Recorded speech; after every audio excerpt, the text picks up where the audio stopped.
In just 47 seconds, 2,847 pages of classified correspondence and 19 redacted email chains were about to expose the most explosive conflict of interest in Department of Justice history. Bondi didn't expect the server logs.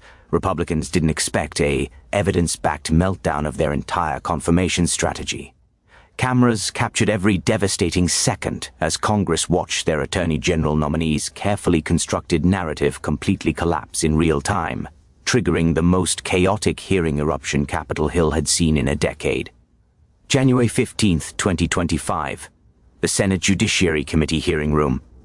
What was supposed to be a routine confirmation hearing for Pam Bondi as U.S. Attorney General was about to turn into a constitutional crisis that would dominate headlines for weeks. Representative Jasmine Crockett had been invited to provide testimony as a member of the House Judiciary Committee. She sat quietly in the witness section, a leather portfolio positioned precisely on the table in front of her. No dramatic displays, no theatrics, just an attorney who had spent 11 days doing something most politicians never bother with. She had actually read the emails. Not summaries, not press releases, not second-hand accounts from staffers. She had obtained, through a Freedom of Information Act request filed 73 days earlier, the complete email correspondence between Pam Bondi's Florida Attorney General office and multiple parties with direct interests in federal prosecutions. And what she found was about to detonate a political bombshell that would question the very legitimacy of this nomination. But here's what makes this moment different from every other confirmation hearing controversy you've seen. Crockett wasn't operating on speculation or partisan talking points. She had primary source documents with metadata, timestamps, and digital forensic verification. She had the smoking gun. And in 47 seconds, she was about to pull the trigger. To understand why this moment became a watershed event in American political history, you need to understand who Pam Bondi is, why her nomination was already controversial, and how Jasmine Crockett became the only person in that hearing room with the evidence to stop it. Pamela Jo Bondi served as Florida's Attorney General from 2011 to 2019. Before that, she was a prosecutor in Hillsborough County. Her career had been marked by high-profile prosecutions, aggressive conservative stances, and increasingly close ties to Donald Trump's political orbit. During Trump's first impeachment in 2020, Bondi served on his legal defense team. She was a frequent presence on conservative media defending Trump's policies. When Trump announced her nomination for U.S. Attorney General in December 2024, it was seen as a loyalty reward and a signal that the Justice Department would be weaponized for political purposes. But there was a deeper problem that most senators weren't focusing on during the confirmation hearings. And that problem involved a pattern of communications that suggested Bondi had used her position as Florida AG to benefit Trump's business interests while simultaneously receiving financial support from Trump-affiliated organizations. Enter Jasmine Crockett. As we discussed earlier, Crockett is a civil rights attorney and U.S. representative from Texas who has built a reputation for devastating fact-based takedowns of political misinformation. But what most people don't know is that before Congress, she spent 3 years working on public corruption cases in state government. She knows exactly what quid pro quo looks like. She knows how to trace financial connections through official communications. She knows what patterns of coordination look like when officials try to hide them. And when Bondi's nomination was announced, Crockett did something that congressional oversight committees should do, but rarely actually do. She filed FOIA requests for Bondi's official communications during specific time periods that corresponded with controversial decisions in the Florida AG office. She requested emails related to the Trump University investigation. She requested communications about the Trump Foundation's questionable charitable activities. She requested correspondence with Trump Organization lawyers. She requested internal memos about decisions to not pursue cases that would have impacted Trump's business interests. And after 73 days of stonewalling legal pressure and finally a federal judge's order to comply, she got them. all 2,847 pages. The Senate Judiciary Committee hearing had been going exactly as expected. Republican senators asked Bondi softball questions about her prosecutorial philosophy and her commitment to the rule of law. She delivered carefully rehearsed answers about restoring integrity to the Justice Department. Democratic senators pressed her on concerns about political independence, about her loyalty to Trump over the Constitution, about her past statements defending presidential immunity. Bondi deflected skillfully. She had been media trained, within an inch of her life. Every answer was calibrated to give just enough to seem responsive, while revealing nothing that could hurt her confirmation chances. Senator Dick Durbin questioned her about potential conflicts of interest. Bondi insisted she would recuse herself from any matter involving President Trump. Senator Sheldon Whitehouse pressed her about her role in Trump's impeachment defense. Bondi argued that representing a client zealously is what attorneys do, and it wouldn't affect her judgment as AG. It was political theater, but it was working. The confirmation seemed inevitable. Then Chairman Durbin recognized Representative Crockett for her invited testimony. According to 3 Senate staffers who were present, you could see Bondi's expression change the moment Crockett opened her portfolio. Not panic, not yet, but recognition that this wasn't going to be a friendly exchange. Crockett adjusted her microphone, looked directly at Bondi, and then spoke with the kind of calm precision that trial attorneys use when they know they have the defendant cornered. Ms. Bondi, I want to ask you about some emails. On September 17, 2013, your office received multiple consumer complaints about Trump University's fraudulent business practices. These complaints alleged that elderly Floridians had been scammed out of their retirement savings through deceptive marketing and high-pressure sales tactics. Crockett held up the first document. This is one of those complaints. It's heartbreaking. An 87-year-old veteran from Sarasota who spent $34,000 on seminars that promised to teach him how to flip houses. He lost everything. She paused, letting that sink in. Your office opened a preliminary investigation. Consumer Protection Division attorneys recommended a full investigation and possible legal action. Florida law was clearly violated. You had jurisdiction, you had evidence, you had victims begging for help. Another document. And then something interesting happened. On September 23, 2013, 6 days after these complaints arrived, you received a phone call. We don't have a recording of that call, but we do have the call log from your office. She held up a phone record. The call came from a lawyer at Trump Organization. It lasted 17 minutes. And 3 days later, on September 26th, you sent this email to your Consumer Protection Division chief. Crockett projected the email on the hearing room screens. The text was clearly visible. Please send me the Trump University file. I want to review personally before any action proceeds. Hold all external communications pending my review. She let that image stay on the screen. That same day, September 26, 2013, a political action committee supporting your re-election received a $25,000 donation from the Donald J. Trump Foundation. This donation is public record. It's documented by the IRS. It happened. Now, Ms. Bondi, you have previously claimed that the timing was coincidental. You've said there was no connection between Trump's donation and your decision not to pursue the Trump University investigation. You've called suggestions of a quid pro quo politically motivated lies. Crockett's voice got sharper. So let me show you what I found in the emails you tried to keep secret. She held up another document, this one with entire sections highlighted in yellow. This is an email from you to your Chief of Staff on October 2nd, 2013. You wrote, and I quote, "We need to be careful with the Trump matter. He's been very generous and has promised additional support for our re-election campaign. Let's let this one go quietly. No press releases, no public action." The hearing room exploded. Senators started talking over each other. Bondi's lawyer leaned in to whisper urgently in her ear. Chairman Durbin was gaveling for order. But Crockett wasn't finished. But wait, there's more. On October 15th, 2013, you sent this email to the same chief of staff. Confirmed that Trump will host a fundraiser for us in March. He's bringing big donors. We're looking at $200,000 minimum. Make sure the university matter is completely closed before then. She looked directly at Bondi. Miss Bondi, you didn't just fail to investigate Trump University because of a donation. You explicitly coordinated the closure of that investigation to secure future fundraising events.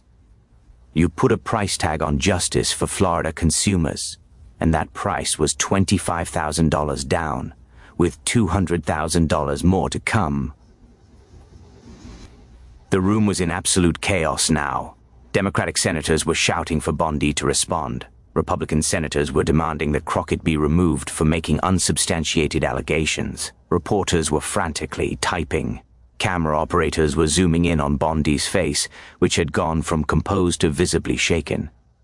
And here's the part that should terrify every American, Crockett continued, her voice cutting through the noise. These emails were supposed to be preserved under Florida public records law.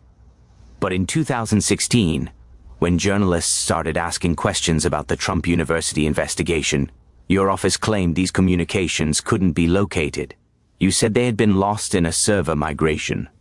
She held up a thick technical document. This is a forensic analysis from the IT contractor who managed your office's email servers. There was no server migration in 2016. Those emails were manually deleted from backup systems. Someone with administrative access deliberately destroyed public records to hide this corruption. But here's the thing about digital forensics. Deletion isn't really deletion. These emails were recovered from archived backup systems that your office didn't know existed. And once we had these, we started finding other patterns. Crockett started laying out more documents, one after another, building a wall of evidence.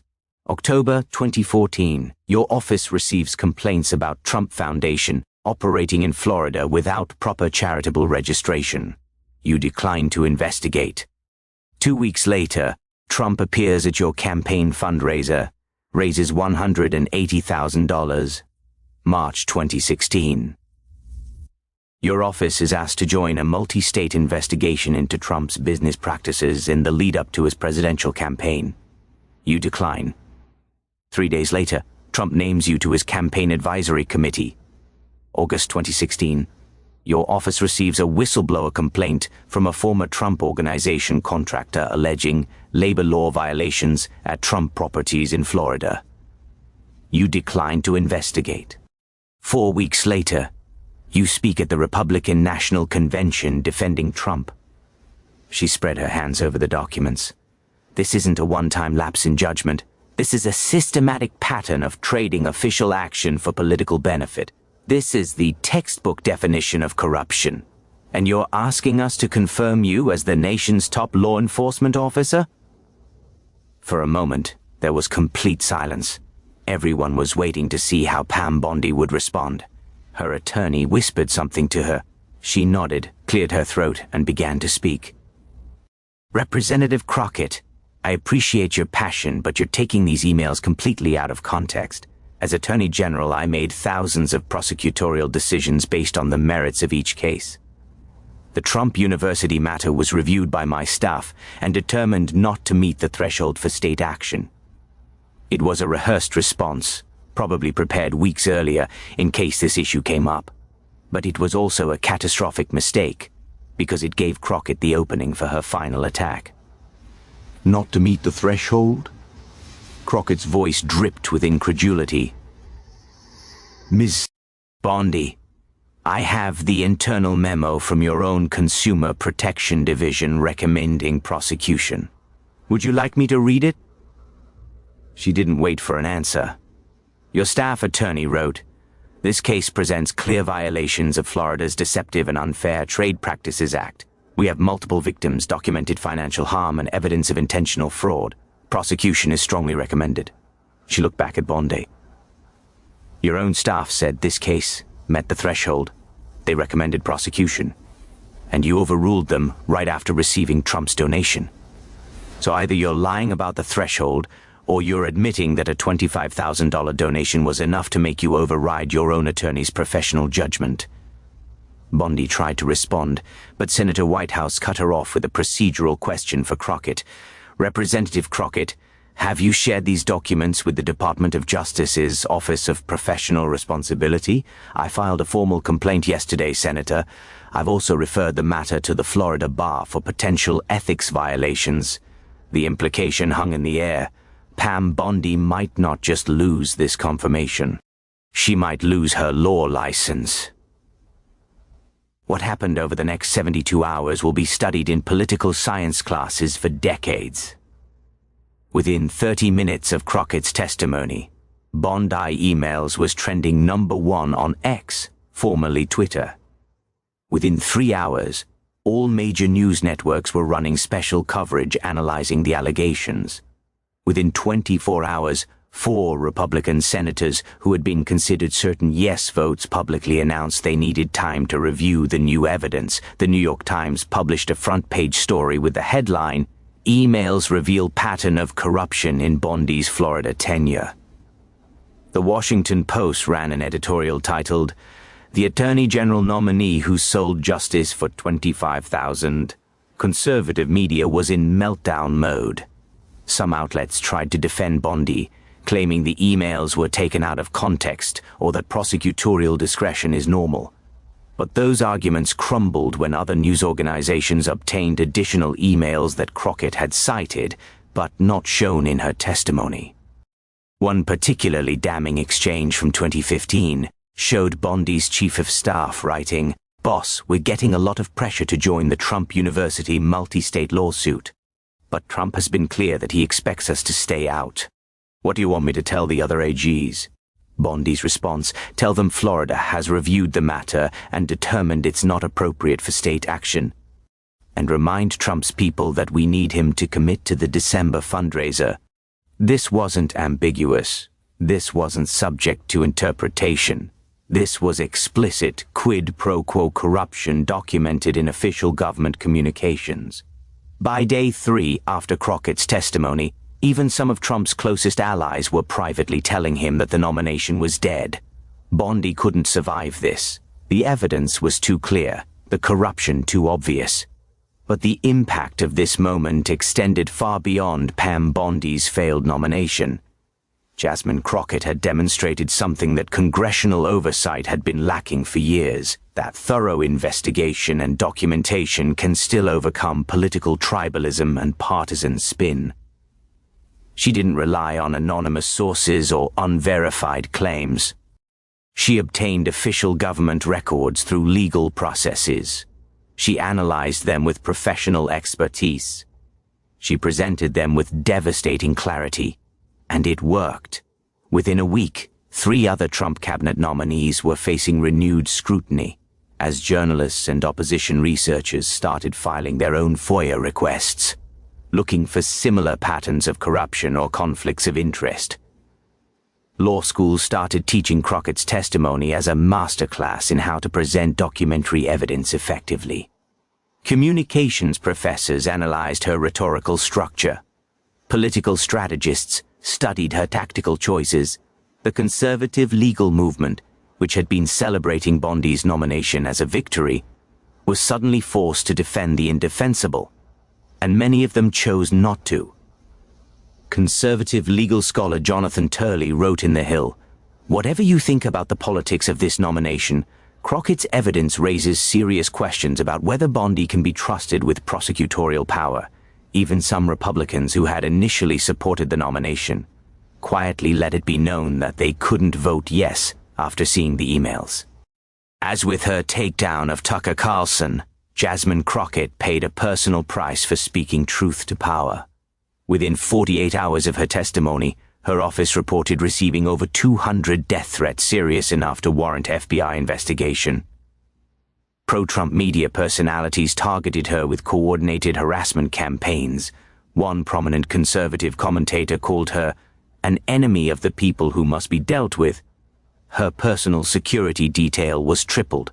Her family members received threatening messages on social media. Her district office in Texas had to be temporarily closed due to credible threats of violence. This is the reality of holding powerful people accountable in modern America. The messengers get targeted, harassed, and threatened for exposing corruption. But in an interview with MSNBC 3 days after the hearing, Crockett was asked if the threats would make her hesitate to hold future nominees accountable. Her answer was unequivocal: absolutely not.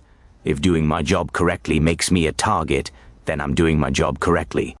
The day I let fear stop me from exposing corruption is the day I need to find a different job. The Bondi email scandal exposed something more troubling than just one corrupt official. It revealed the systematic weakness in how America vets and confirms cabinet nominees. The Senate confirmation process is supposed to involve thorough background investigations, document review, and careful examination of potential conflicts of interest. But in practice, it's become a rushed partisan exercise where senators vote along party lines, regardless of qualifications or controversies. Pam Bondi had been subjected to FBI background checks. She'd filled out extensive questionnaires. She'd participated in multiple preparation sessions with Republican Senate staff. And yet, none of that process uncovered what Jasmine Crockett found in 73 days by simply filing FOIA requests and reading the actual documents. The question this raises is terrifying. How many other cabinet officials have similar corruption in their backgrounds that was never discovered because nobody bothered to do the basic investigative work?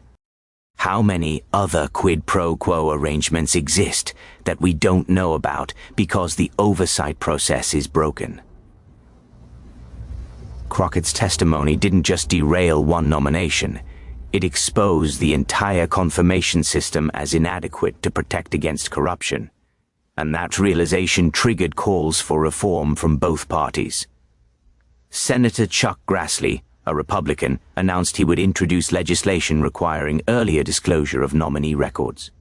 Senator Amy Klobuchar proposed extending the confirmation timeline to allow for proper document review. Even if those reforms don't pass, Crockett had changed the conversation. She'd proven that thorough oversight is possible, that corruption can be exposed, and that nominees can be held accountable if someone is willing to do the work. On January 23, 2025, 8 days after Jasmine Crockett's testimony, Pam Bondi formally withdrew her nomination for Attorney General. Her withdrawal letter was brief and carefully worded. She claimed that unfair political attacks and distortions of my record had made it impossible for her to receive a fair hearing. She insisted that her actions as Florida Attorney General had been proper and ethical at all times. She never addressed the emails directly. She never explained the coordination with Trump's fundraising. She never apologized to the Florida consumers she failed to protect. It was a masterclass in refusing accountability even in defeat. But the political damage was done. Trump's transition team was in chaos. The position of Attorney General, arguably the most important cabinet position for Trump's agenda, remained vacant.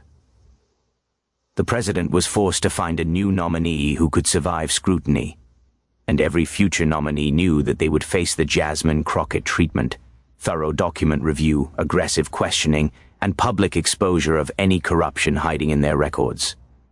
The confirmation process had been fundamentally changed by 47 seconds of devastating testimony. But the story didn't end with Bondi's withdrawal. The Florida bar opened a formal ethics investigation based on Crockett's complaint. While such investigations typically remain confidential, sources close to the process indicated that Bondi was facing potential suspension or disbarment for violating attorney professional responsibility rules. The Department of Justice's Office of Professional Responsibility launched its own review into whether Bondi's conduct constituted criminal corruption. Federal prosecutors began examining whether the quid pro quo arrangement violated honest services fraud statutes, and the victims of Trump University, who had been denied justice when Bondi killed the Florida investigation, filed a civil lawsuit against Bondi personally, alleging that her corrupt decision caused them additional financial harm. Bondi went from being on the verge of becoming the nation's top law enforcement official to facing potential criminal charges, ethics sanctions, and civil liability. All because Jasmine Crockett did what oversight is supposed to do: obtain the records, read them carefully, and present the evidence clearly. So let's come back to where we started. In just 47 seconds of opening questions, followed by 11 minutes of methodical evidence presentation, Jasmine Crockett didn't just derail a cabinet nomination. She provided a blueprint for how congressional oversight should work. She showed that FOIA requests are powerful tools if you're willing to fight for compliance. She demonstrated that reading actual documents beats partisan speculation. She proved that careful preparation and professional presentation can overcome political tribalism. But she also exposed something uncomfortable about American politics: that thoroughness and integrity are the exception, not the rule. Pam Bondi's corruption wasn't hidden in some secret vault. It was sitting in government email servers, subject to public records laws, available to anyone who bothered to request them. The evidence of her quid pro quo arrangement was documented in her own words, in official communications. And yet, it took a freshman congresswoman filing FOIA requests to uncover what the FBI background check, Senate investigators, and media scrutiny all missed. That should terrify us. Because if corruption, this obvious and well-documented, can nearly slip through the confirmation process, what else is getting through? How many officials are serving in positions of power right now with similar skeletons in their closets? The answer, almost certainly, is too many. But here's the hopeful part. Jasmine Crockett proved it doesn't have to be that way. She showed that one person, armed with evidence and willing to endure the personal cost, can still hold power accountable. She demonstrated that corruption can be exposed, that justice can prevail, and that the system can work if someone makes it work. The question now is whether her example will inspire others to do the same thorough investigative work.